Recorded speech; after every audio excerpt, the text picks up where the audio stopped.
en el apóstol, sino una gran fortaleza y resistencia. Fin de la cita. ¿Qué es lo que guía al ministerio de misericordia como segunda parte? Bueno, vayamos a 2 de Timoteo. Es un texto que ustedes lo conocen, un texto, permítame decirlo así, un texto de cabecera. Es un texto muy sellado en nuestros corazones. 2 de Timoteo, ya lo sabe, 3:16. Toda escritura es inspirada por Dios y útil para redarguir, para corregir, para instruir en justicia. 17.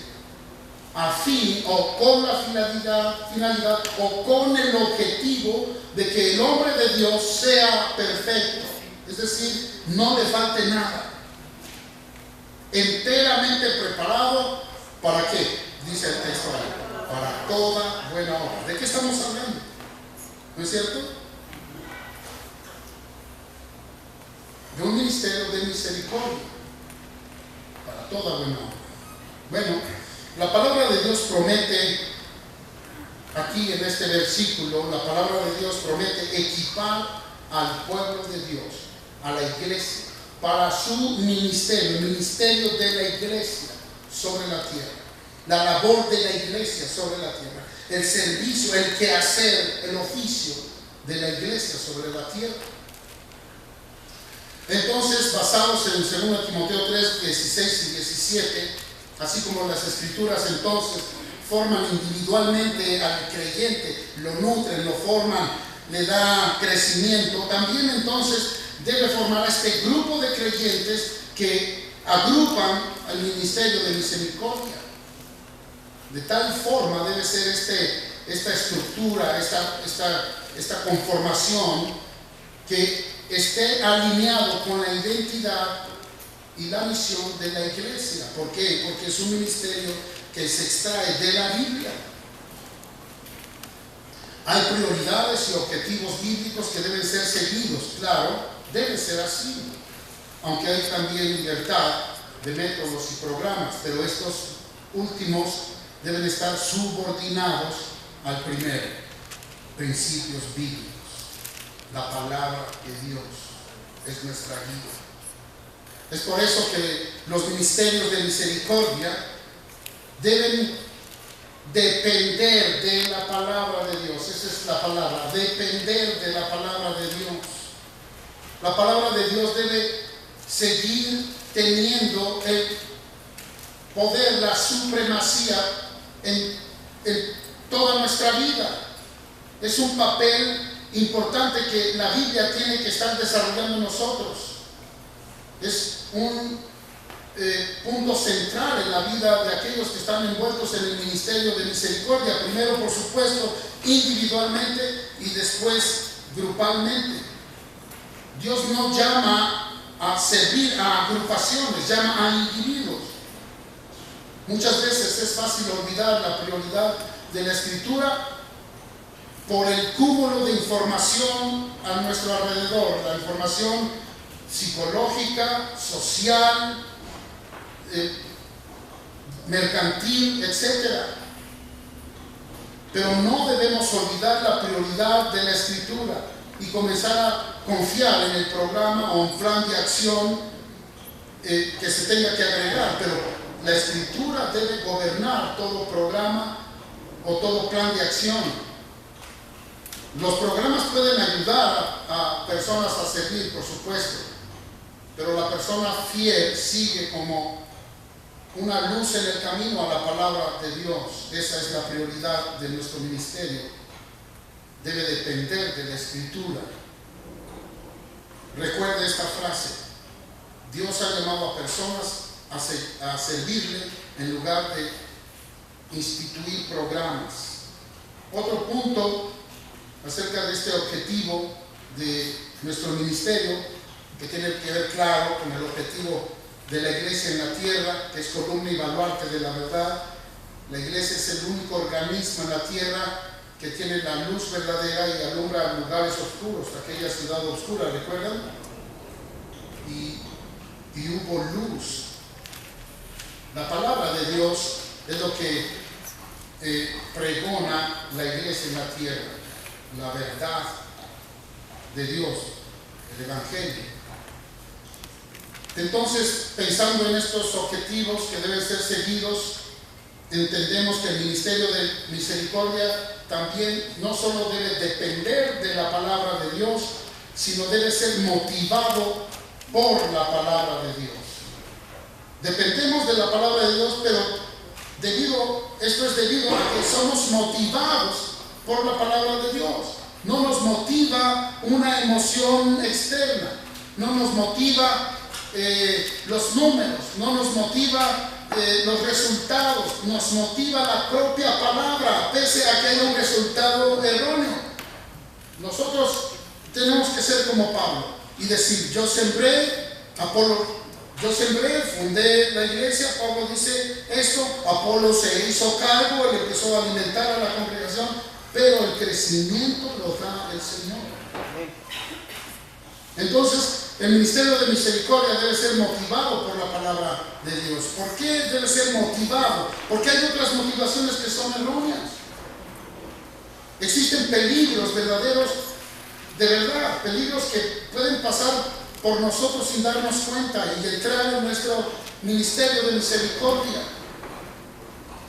¿Cuáles son estos peligros? Otras motivaciones que no sean las de ser fieles a Dios y a su palabra.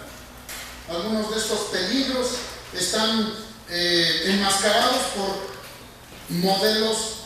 programas excelentes de programas o programas excelentes para alcanzar a más gente. Hay programas existentes que pueden tener sus éxitos, pero no están basados en Dios y su palabra, no están motivados por la Biblia. Éxitos artificiales, ya lo dije, números o estadísticas. O simple y sencillamente enfocarse en expectativas, tener expectativas, y ese sería el enfoque erróneo, tener expectativas que no son las bíblicas. El ministerio de misericordia debe enfocarse, está enfocado o está motivado por la palabra de Dios. La Biblia nos dice qué hacer y cómo hacer. Por otro lado, también el ministerio de misericordia debe ser definido por la palabra de Dios, algo muy parecido. Hay beneficios verdaderos al desarrollar un plan de ministerio en nuestras congregaciones basado en el estudio de la palabra de Dios. Beneficios preciosos, beneficios duraderos, yo diría permanentes, porque estamos tratando con almas, no simplemente con una sociedad impersonal, estamos tratando con almas. Hay algunos beneficios, la satisfacción, por ejemplo, al saber que estás haciendo la voluntad de Dios. ¿Qué mayor beneficio que ese? Escucha, obramos misericordia cuando obedecemos a Dios. Por supuesto, hay beneficios como la unidad de propósito. Hay un propósito, estamos unidos en ese propósito bíblico de dar luz a los demás.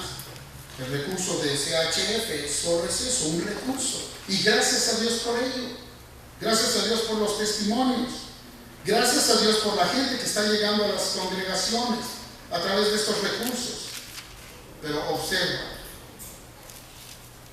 obramos misericordia cuando obedecemos a Dios en este propósito unido de predicar el Evangelio a las almas muertas. El apóstol Pablo expresa la idea de rendir cuentas solamente a Dios y a su palabra en 1 Corintios. ¿Por qué lo decimos? Porque vamos a rendir cuentas de ello, de lo que hicimos y de lo que dejamos de hacer, en ese sentido. 1 Corintios 4, 3 al 4.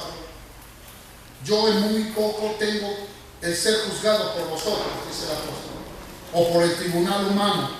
Ni aun yo me juzgo a mí mismo, porque de nada tengo mala conciencia. ¿Está observando? No por eso soy justificado, pero el que me juzgue es el Señor. ¿Qué está diciéndonos Pablo? Estaba enfocado, obrando justamente en obediencia a lo que Dios le ha demandado. Estaba realizando ¿qué? Su ministerio, cabalmente. Por eso dice, en muy poco tengo que ser juzgado por vosotros, o por tribunal alguno. Ni aun yo me juzgo a mí mismo, porque de nada tengo que mala conciencia. Que tu conciencia no te acuse de ser un miembro del grupo de misericordia negligente, sino diligente, porque estás desarrollando un servicio amoroso, fiel al Señor. Bueno, muy bien. ¿Cuánto tiempo tenemos? ¿Estoy dentro de...? Sí. Sí, ¿verdad? Ahora son No, me sobran 20 minutos. Excelente. 6. Según mi... tú me estás checando. ¿Qué hacemos? Tenemos ¿cómo se llama? Cronómetro con José Alfredo. Muy bien.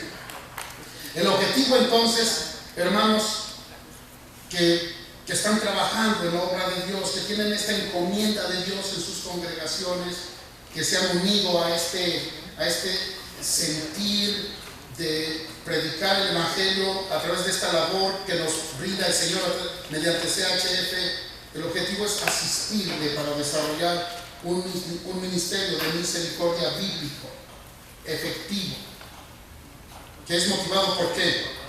Por la palabra de Dios, y que proclamamos fielmente esta palabra.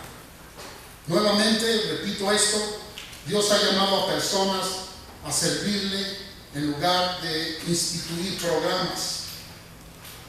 Así como las Escrituras nos forman individualmente, también las Escrituras deben formar al ministerio de misericordia de tal manera que esté alineado con la identidad y misión de la iglesia, una identidad y una misión bíblicas de la iglesia. El ministerio de CHF, el ministerio de misericordia, debe estar motivado por las Escrituras, debe estar enfocado en las Escrituras, debe exaltar las Escrituras y no al revés. Es decir, la iglesia puede tener programas, pero deben estos programas adaptarse o estar por debajo de la palabra de Dios. La identidad y misión de la iglesia, en otras palabras, debe ser una identidad y misión bíblicas. Recuerde la orden del Señor en el versículo 13 de Mateo 9. Recuerde la orden del Señor. Misericordia quiero y no sacrificio. Oremos. Señor, te damos gracias por este tiempo que nos permites tener juntos.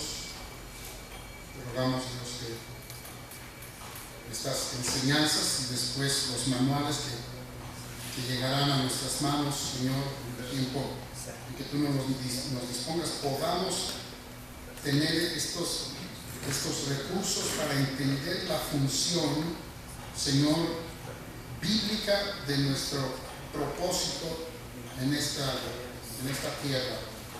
Debemos entender que las relaciones que se desarrollen en este ministerio precioso de misericordia deben estar enfocados, Señor, en presentar el Evangelio. Ayúdanos a entender esto para la gloria de tu nombre, Señor. Amén.